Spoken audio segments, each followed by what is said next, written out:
সাহাবায়ে কেরাম বর্ণনা করছেন রাসূলুল্লাহ সাল্লাল্লাহু আলাইহি ওয়াসাল্লামের কথা ওনারা এতটা মনোযোগ দিয়ে শুনতেন, সাহাবী বর্ণনা করছেন যে যেন আমাদের মাথা শরীর থেকে আলাদা করে ফেলছে, অর্থাৎ কোনো নড়াচড়া নাই, মনে যেন মাথাই নাই, নড়াচড়া করবে কি। এজন্য আল ইস্তিমা, আমি এটা বললাম এই জন্য। তো মোবাইলটা যদি কেউ হাতে ধরে রাখে, ওয়াজে রেকর্ড করুক, কিন্তু এটা হাতে ধরে করলে কোনোভাবে মনোযোগ বসে না। ওই বেচারার এই সারাক্ষণ মনে হয় যে এটা উড়ে কিনা, একবার আগায়, একবার এটারে পিছায়, একবার এইদিকে নেয়, একবার ওইদিকে নেয়, এটারে বড় করে, ছোট করে, আবার চারিদিকে ঘুরায়, মানে এক ধরনের পাগল আর কি। বাস্তবতা, না না রসিকতা করে বলতেছি না, বাস্তবতা দেখেন। তাইলে এখন এত কিছু ঘুরে গাড়াইয়া শেষ পর্যন্ত ঠিক আছে, মোবাইলের মধ্যে ছবি উঠলো, বয়ান উঠলো, এখন হাসরের ময়দানে ফেরেশতার কাছে শুধু মোবাইলটা জমা দিলেই তো হবে? তো তাহলে আল্লাহ বলুক, কারো মোবাইলের মধ্যে 10,000 ওয়াজ থাকলে কবর আযাব মাফ তো তাহলে লাভ হলো? বলেন, আমারে 10 লক্ষ মানুষ চিনলে আমার কবর আযাব মাফ তো ফায়দা কি? এই জন্য দেখার বিষয় হলো আমার জন্য কি নিলাম, আমি আমার হৃদয়ে কি আসছে, কলিজার মধ্যে কি আসলো, দিলে কি আসলো। আর এটাই মোবাইল নিয়ে খসর মসর করলে এই বদ অভ্যাস হইতে হইতে আমি গাড়ির থেকে নামছি। তো বলেন, গাড়ির থেকে নামলে একজন আলেম, তো এইটাও ছবি উঠার বিষয়, হাঁটতেছে এটা উঠানোর বিষয়, তাইলে বলেন এটা ভাবা উচিত ইনসাফের সাথে।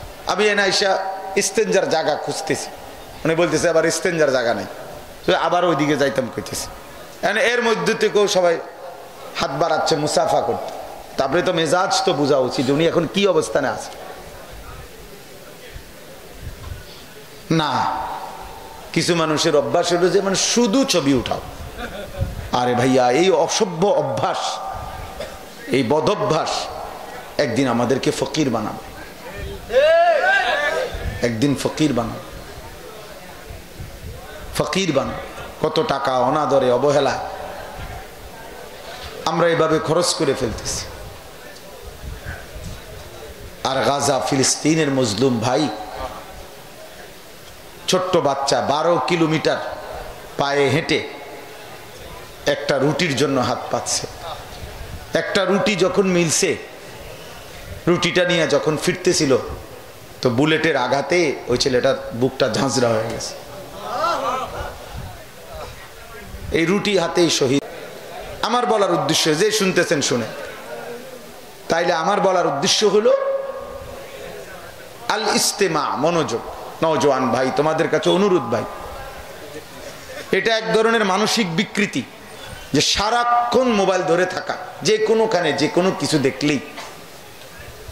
এই কয়দিন আগে আমরা অনেকেই জানি, আমি তো এই সাক্ষাৎকার নিজে দেখছি, যে লোকটার নোয়াখালীর, যার পরিবারের 7 জন, ওই যে মাইক্রো যে পানিতে পড়ে গেছে, প্রবাসী লোকটার মারা গেছে না তার পরিবার।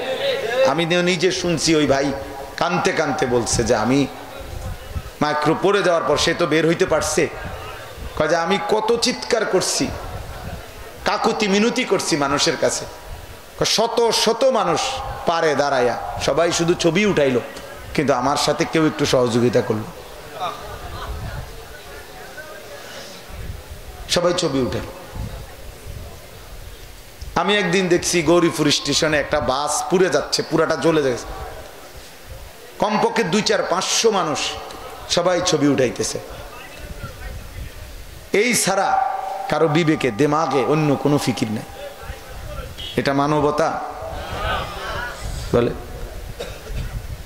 এটা বুঝি কথা হইল? তাহলে এইভাবে ধীরে ধীরে মনুষ্যত্ব, ইনসানিয়াত, হিউম্যানিটি, মানবতা দূর হয়ে যাবে, মানবতা দূর হয়ে যায়। চা পাতা দিয়ে, রামবাদা দিয়া মানুষ কোপায়, আর বাকিরা ছবি তোলে। বিপদগ্রস্তের পাশে দাঁড়াবার মতো লোক যে পরিমাণ, তার চাইতে 100 গুণ হলো ছবি উঠানি। আফসোসের বিষয়। তাহলে এটা একটা এক ধরনের নেশা। একটা সময় দেখবেন এইটা আমাদেরকে পাগল, বিকৃত মস্তিষ্ক বানায় ফেলবে। আপনারা যারা ছেলেরা তোমরাও খবর নিও ভাই, মোবাইলের এই যেমন আলট্রাসোনোগ্রাফি রুমে ইসি আর এই আলট্রা রুম যেখানে এক্সরে করায়, ওই রুমে রুগীরে ছাড়া স্বাভাবিক কেউ ঢুকতে দেয় না কেন? আপনি জিজ্ঞাসা করে দেখেন। আমি তো কয়দিন আগেও জিজ্ঞাসা করছি ইবনে সিনা হসপিটালের। অর্থাৎ এটার যে রশ্মিটা, আলোটা বিকিরণ হয়, এটা অত্যন্ত মারাত্মক। এটা অন্য লোকরা এখানে দাঁড়ায় থাকলে তাদের ক্ষতিকর। তাহলে সারা দিন রাত 24 ঘন্টা মোবাইলের এই স্ক্রিনের এই আলো সারাক্ষণ যে বিকিরণ হচ্ছে, নিশ্চিত দোস্ত চিকিৎসা বিজ্ঞানের দৃষ্টিতেও এটা ক্ষতিকর। শরীর স্বাস্থ্য, মেধা, বুদ্ধি বিবেকের জন্য এটা ক্ষতিকর। অসংখ্য ছেলে বর্তমানে এই মোবাইল প্রতিবন্ধী। মোবাইল প্রতিবন্ধী মানে কি? শুধু মোবাইল ছাড়া অন্যভাবে তাকে যদি এটার থেকে 1 ঘন্টা, 1 মিনিট, 1 ঘন্টা আলাদা করা হয় তো সে ছটফট করে, একরকম মনে হয় যেন সে মারা যাবে। তাহলে এটা মানসিক সমস্যা না? এটা প্রতিবন্ধী না?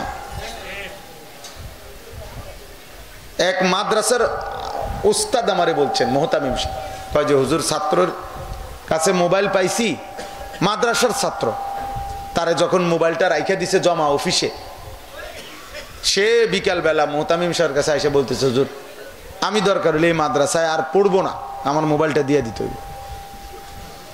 হ্যাঁ, হাসির বিষয় না। আরে দোস্ত, এটা মজাকের বিষয় না, এটা তার চাঁদের দেশের গল্প না, এটা ভাবার বিষয়। গত 4-5 দিন আগে আমার একজন মোহতামিম আলেম, কসম আল্লাহর, উনি বলছেন 7 বছরের বাচ্চা ছেলে, মাদ্রাসার ছাত্র, ওনার বাড়ির থেকে 1 সপ্তাহ বাড়ির থেকে আসছে তার বাবার সাথে। বলতেছে হুজুর বাবার সহ আসছে, যে বাবার হাতের বড় মোবাইলটা আপনার, এটা ওই ছেলের হাতে। মাদ্রাসাও যখন আসছে পড়ছে তখনও ছেলের হাতেই মোবাইল। আর ওই বাবা ওই মাদ্রাসার দফতরে গিয়া, অফিসে গিয়া মাদ্রাসা বাচ্চার পড়ালেখার বা বেতন আদি সহ কোনো কথাবার্তা বলতেছে, আর বাচ্চা এটা হাতে নিয়ে তার রুমে ঢুকছে। ঢুকে ঠিক তার সমবয়সী বাচ্চা, 7 বছর মাত্র বয়স।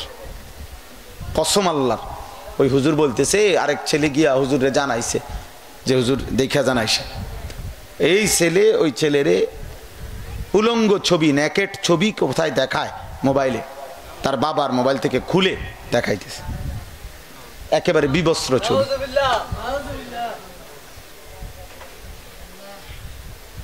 দোস্ত একদিন শুনবা তো, সে তোমার ছোট ভাই।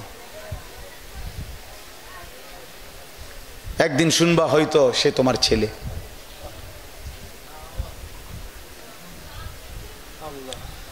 তখন বুঝবা অসভ্যতা আর মুসিবত কাকে বলে।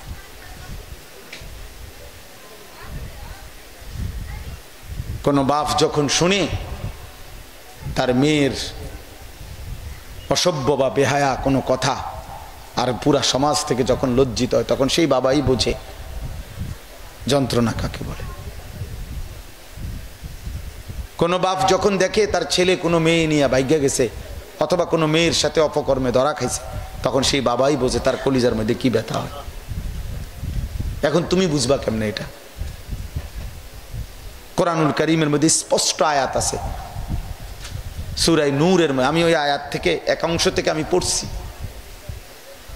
আল্লাহ তাআলা বলছে, ইন্নাল্লাযীনা ইউহিব্বুনা আন তাশিআল ফাহিশা ফিল্লাযীনা আমানু লাহুম আযাবুন আলীমুন ফিদ দুনিয়া ওয়াল আখিরাহ। এই বললাম, আল্লাহ তাআলা বলেন যারা ইমানদার মুসলমানের সমাজে অশ্লীলতা ছড়িয়ে দেয়, অসভ্যতা ছড়িয়ে দেয়, বেহায়াপনা ছড়িয়ে দেয়, এটা পছন্দ করে, আল্লাহ তাআলা বলছে শোনো, আমি কিন্তু অবশ্যই তাদেরকে কঠোর শাস্তি দেব, ফিদ দুনিয়া ওয়াল আখিরাহ, সরাসরি কোরআন শরীফের আয়াত, দুনিয়াতেও আখিরাতেও। আল্লাহু ইয়ালামু ওয়া আনতুম লা তা'লামুন। কিন্তু শাস্তির ধরন, কাকে কিভাবে বেইজ্জতি করব সেটা আমি আল্লাহ জানি, তোমরা জানো না। সবার ধরন একরকম, সবার মাথা তুললে আছাড় দেওয়াটাই শাস্তি না? যে বাবার উঁচা মাথাটা ছোট হয়ে গেছে, এটা কি শাস্তি না? যে মায়ের উঁচু মাথাটা ছোট করে ফেলছে মেয়েটা, এটা কি বাবার মায়ের শাস্তি না? তাইলে যে স্বামী 26 বছর 30 বছর 20 বছর 16 বছর বিদেশ করে, ওই বেচারা যখন মাথার ঘাম পায়ে ফেলে রক্ত পানি করে একটা একটা টাকা জমা করে বুকে বাইন্ধা যখন এই টাকাগুলো পাঠাইয়া 16 বছর পরে 12 বছর পরে সেই স্বামী যখন শোনে, জানে তার স্ত্রী পরকীয়ায় আসক্ত, অন্য পুরুষের সাথে হারাম সম্পর্ক, ওই বেচারার মাথাটা তখন কই থাকে বলেন? তার 12 বছরের রক্ত পানি করাটা, তার কলিজা ছেঁড়া কষ্টের টাকাটা। আমি তো কত প্রবাসী দেখছি প্রতি বছর হজ উমরায়, আমি পুরা প্রবাসীদের রুমে রুমে যাই, প্রবাসী ছেলেদের সাথে আমগো অনেক সম্পর্ক।